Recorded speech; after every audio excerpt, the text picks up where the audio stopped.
Salutations, geeks et geekettes. Je vous présente un nouveau film de la collection Angoisse de chez Rimini.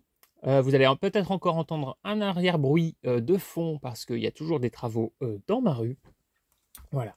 Donc je vous présente cette fois-ci Harlequin. Quel dommage, moi au départ j'ai cru que c'était un biopic sur Harley Quinn, mais non. Voilà. C'est un film australien de 1980, d'environ 95 minutes, en français et en anglais sous-titré. Au niveau bonus, vous avez plusieurs interviews, donc vous aurez une interview d'un critique de cinéma de 15 minutes, interview des comédiens de 6 minutes environ, et interview de 50 minutes avec comédiens, scénaristes, producteurs, réalisateurs, ainsi que le film annonce. Alors ce film, alors déjà j'aimais bien le visuel, je sais pas, je le trouvais assez, il m'attirait. Je sais qu'il est sorti dans une édition très simple, il y a pas mal d'années, en DVD avec Mad Movies, mais je ne l'avais pas acheté.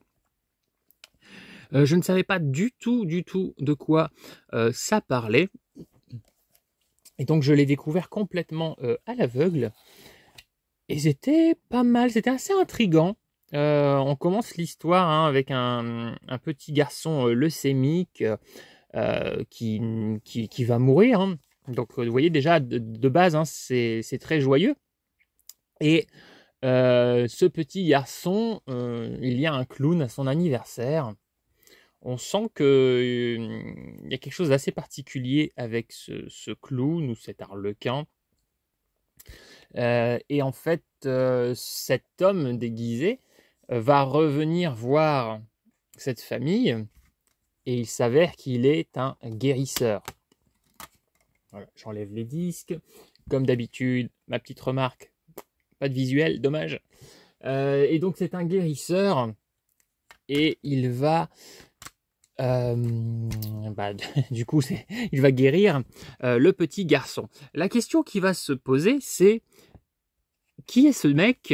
Est-ce qu'il a vraiment du talent? Est-ce qu'il a un pouvoir? Ou est-ce qu'il serait dans la manipulation? Est-ce que ce serait un petit peu comme une sorte de gourou, de secte comme ça? Est-ce qu'il arrive à convaincre les gens qu'ils vont mieux? Est-ce qu'il arrive à créer une sorte d'autosuggestion très puissante? Est-ce que c'est juste un mec qui a des tours de passe-passe?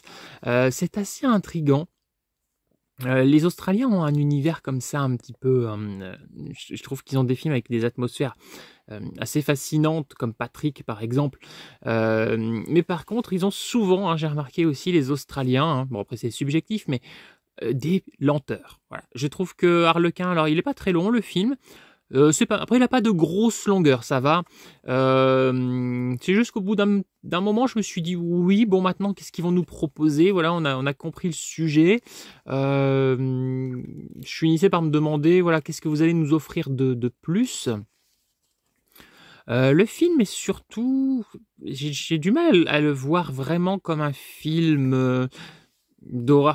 Il y a du fantastique. Mais ça a une ambiance assez particulière. Vous voyez, dans la collection Rimini, il y a pas mal de slashers, de petites séries B façon le métro de la mort. Il y a eu Meurtre sous contrôle qui sortait un petit peu du lot. Et Magic aussi, qui est quand même plus proche d'un drame psychologique. Là, c'est un peu pareil. On est dans une catégorie de films un peu hybride, qui a le cul entre plusieurs genres. On va être sur du drame psychologique, un film de machination éventuellement avec du fantastique malgré tout. C'est intéressant. Après avoir fini le film, j'étais pas sûr de savoir si je le trouvais très bien ou moyen. Voilà, je le trouve pas mauvais du tout, ça c'est sûr. Mais je me demandais s'il est... Je savais pas trop. Le film m'a laissé légèrement dubitatif, mais quand même plus dans le positif. C'est peut-être un film qui mériterait que je lui donne, je fasse un deuxième visionnage. En tout cas, il est intéressant. Donc, vous prévenir, si vous voulez le regarder, d'être dans l'état d'esprit de regarder un film petit peu, j'allais dire un petit peu mystique. C'est pas tout à fait comme Meurtre sous contrôle. Hein. Meurtre sous contrôle, là on est vraiment dans quelque chose de très religieux. Là on est vraiment plus sur une sorte de magie, de guérisseur. Vous savez, ces gens hein, qui sont souvent dans l'arnaque. Mais ça m'a rappelé quand même légèrement l'esprit de Meurtre sous contrôle, en tout cas dans cette collection Angoisse. Je trouve qu'on est un peu plus proche de ce film. Vous voyez, c'est marqué un guérisseur, manipulateur, imposteur, un grand classique du cinéma fantastique pour la première fois en haute définition. Et je pense que je vais vous lire le pitch pour une fois. Homme très occupé, obsédé par sa carrière politique, le sénateur Rick Rast néglige sa femme Sandra et son fils Alex, pourtant atteints d'une grave leucémie. Un soir, un mystérieux inconnu parvient à pénétrer dans la propriété familiale, aussi protégée qu'une forteresse, et réussit à guérir l'enfant. Il s'installe peu à peu dans la famille. Qui est-il? Que veut-il? Donc vous voyez, il s'installe comme ça dans cette famille. Donc ce qui commence vraiment à... Enfin, déjà, ça fait un peu incruste, quoi. Mais bon, le mec a sauvé l'enfant. Donc c'est normal que la mère ait un attachement pour lui. On sent que le père est beaucoup plus sceptique. Alors c'est un sénateur. Donc vous vous doutez que ça va jouer un rôle. C'est pour ça qu'on se demande qui est ce mec, parce qu'il vient quand même s'inviter, s'incruster dans la vie d'un sénateur. On se demande s'il n'y a pas un complot politique là derrière. Je ne peux pas vous en dire plus parce qu'après je risque de spoiler, j'aurais envie de vous parler de certaines choses, mais ça risque de spoiler et puis ça peut soulever quelques interrogations ce final. Donc je vous laisse le voir, on pourra en discuter dans les commentaires. Et moi je vais vous laisser, et puis avant de vous laisser, je vais vous remontrer une fois de plus la collection. Voilà, côte à côte. Alors toute cette collection est dans une étagère chez moi, mais à chaque fois je les ressors pour...